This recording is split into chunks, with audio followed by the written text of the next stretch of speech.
Celestial salutations. It's me, PRISM, and welcome back to another episode of Shine or Decline. Before PRISM jumps into the video, I'm here with a couple of disclaimers. Firstly, this series is in no affiliation with RuPaul's Drag Race. It is simply for fashion and for fun. Secondly, I'm definitely a crafty queen and prefer to use hot glue, foam, and yes, staples. So here, we're going to be focusing on the overall vision of the look, how it fits the theme and the queen's aesthetic, and the styling from head to toe. Thirdly, this is meant to be a positive series focusing on the queen's imaginations and enjoying the show, with a couple of PRISM's quirks thrown in. So if you have any really hateful comments to share, please, fuck off.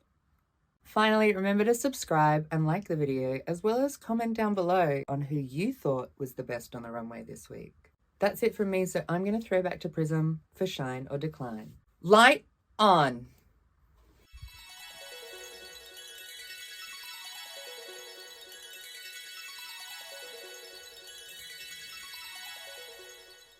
This week, the girls got to compete in the talent show with a brunch themed twist, which, why not? I love brunch. Actually, indifferent about brunch, but I digress. The talent show was filled with some talent. The runway this week was very different. Not in my backyard barbecue, which is open to interpretation, I guess. Australians love a barbecue. That's kind of like our thing. Everyone loves to gather around, especially in summer, play some backyard cricket, jump in the pool. Like, I'm not above it, you know. I may be a celestial light being, but I am never above a barbecue. Shout out to my favorite barbecue, actually, the one here in Perth, celebrating her 25th anniversary of doing drag. So, happy anniversary. Now, this is actually a really fun theme because when you think about it, there are so many aspects that really kind of make up a backyard barbecue here in Australia. And the girls did really put out a spread. Let's jump into the runway. First up is Gabriella Labucci. Ooh! Okay, something different again from Gabriella. She's referencing a tomato sauce bottle because there cannot be a barbecue without tomato sauce. That is blasphemous. She's really taken like an avant-garde approach. She's really giving some different shapes, but it still retains the idea of a sauce bottle. The little apron on the front, it really gives like a nod to like the whole food aspect and catering for the barbecue. Like she mentioned, the judges have wanted to see her very glammed up, you know, really back herself and be like, you know what, I am beautiful. And this makeup is not that, is it? Oh! Why did you do a no eyebrow look? I'm aware. I feel like just an eyebrow really would have just prettied the face. Really is a very harsh look. I know she had kind of like the clown makeup from the talent show, but there still could have been just, you know, a bit more feminization to the face. And I don't think the red dot on the nose was actually needed. The necklace is like dripping like sauce. I can accept that, but our main issue is actually with the hair. Such a specific reference and like a coutured gown, like this has been made for her. I wish the hair was more than just one she'd popped on her head. Like you really don't have to necessarily do a red hair with this. You could have gotten away with a white, maybe a yellow to offset that classic kind of ketchup and mustard. But as well, just the styling brings down the face as there's also nothing to elevate it on the forehead. Given that the headpiece is quite elongated, really like stretches her head out, makes it look far longer. Little finger wave, or maybe just put all of this pulled back into a low ponytail with a bun even, just like something a little bit more fashionable than just like a wig out the bag. I love the gloves. They give some really added shape, and I like the little bit of sparkle on the train as well. And naturally, I love the massive bow with the big AB stone at the back.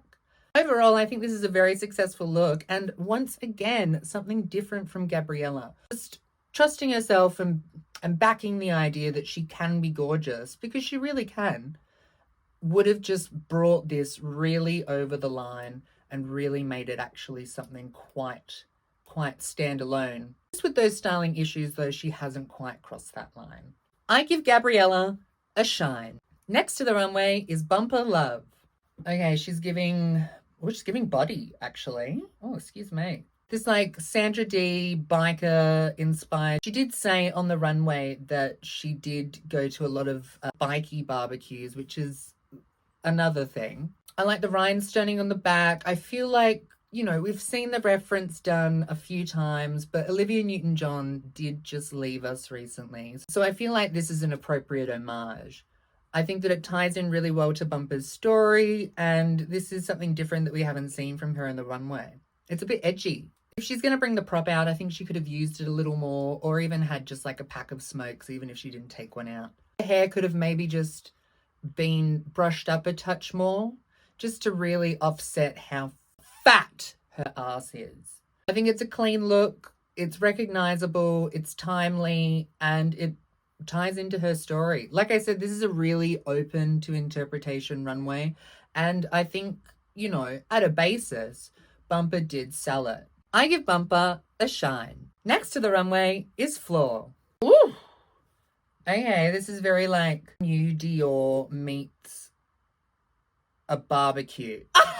Okay, the barbecue itself up top is more of like a small grill, but like we don't expect it to have a like... No, I cannot think of a single barbecue brand. Okay. Firstly, the color is very striking. We haven't seen her in such a true but soft yellow. And I think that creates such a juxtaposition between all of the burn marks and just how like black the barbecue is on top.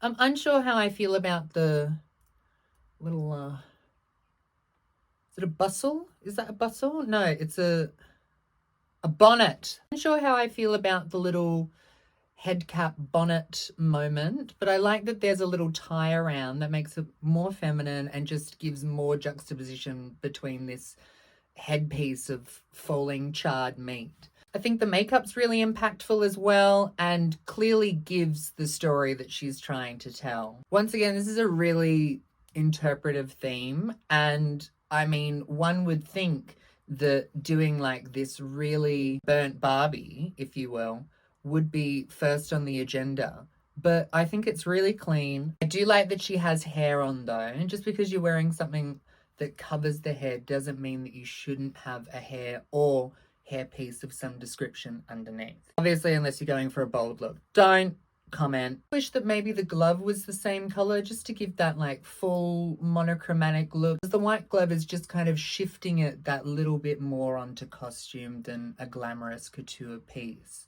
Once again, a costume's not a bad thing, but what we've come to expect from Floor is that little extra oomph that really takes it into like a dazzling, more so like couteured garment before you'd call it a costume.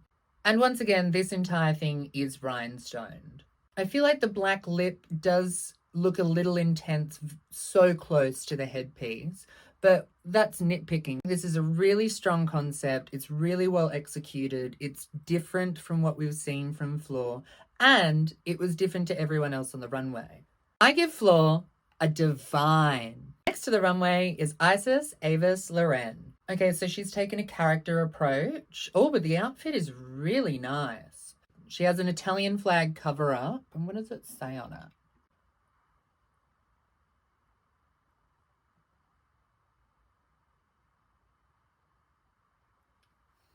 Yeah. Sophia's Italian kitchen. It's also quite well made, which we've come to expect from Isis. It's not just a piece of fabric, here's an apron. It's got some shoulder, it's got some pull in at the center, and she's designed it so she can actually take it off and reveal without having to tie it at the back. That's smart. She's giving more character, which we haven't necessarily seen from Isis. She's having a bit of fun on the runway, which is nice to see.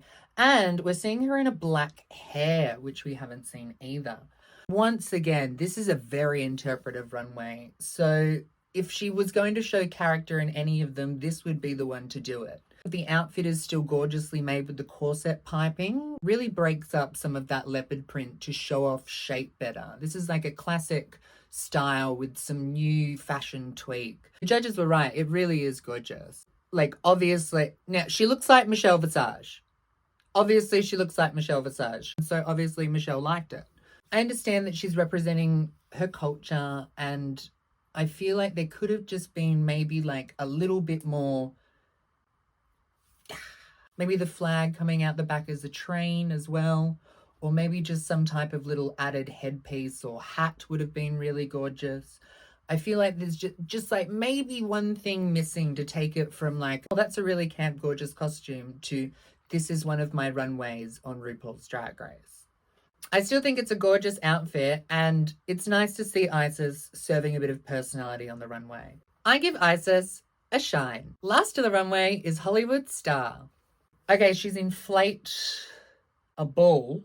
To be honest, this is actually what like immediately popped into my head as they said the runway thing, because I always pause it for a couple of seconds to be like, what would I do? And then I see if anyone does the same thing. Is that vain? I don't know if that's conceited or vain. I would have done floaties, and I think that she's done it really well.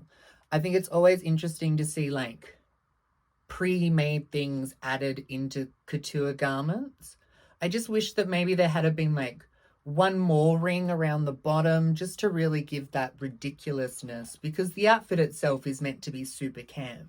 So I feel like just if you're going to go there, go there. It fits so well. It's a really smart use of the shark on the shoulder. And I think the styling with the glasses and the gloves fits here really well. Once again, we are getting a flat human hair wig. That absolutely like nothing done to it. No, not even a red streak or something. Like just another flat wig.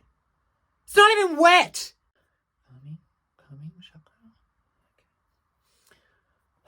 the earring's cute. I like the offset of the blue ring against like the really strong red that encompasses the whole dress. It's a fun choice, and once again, something I probably would have gravitated towards. I think she looks beautiful, though I really would like to see a different type of hair. I give Hollywood a shine. That's all 5 queens done. So make sure you check out the next episode of RuPaul's Drag Race Down Under Season 3 on Stan, TVNZ, or Wow Presents Plus. And remember to like the video and comment down below on who you thought was the best on the runway this week. Before you go, subscribe so you don't miss another episode of Shine or Decline. My name's PRISM, and for now...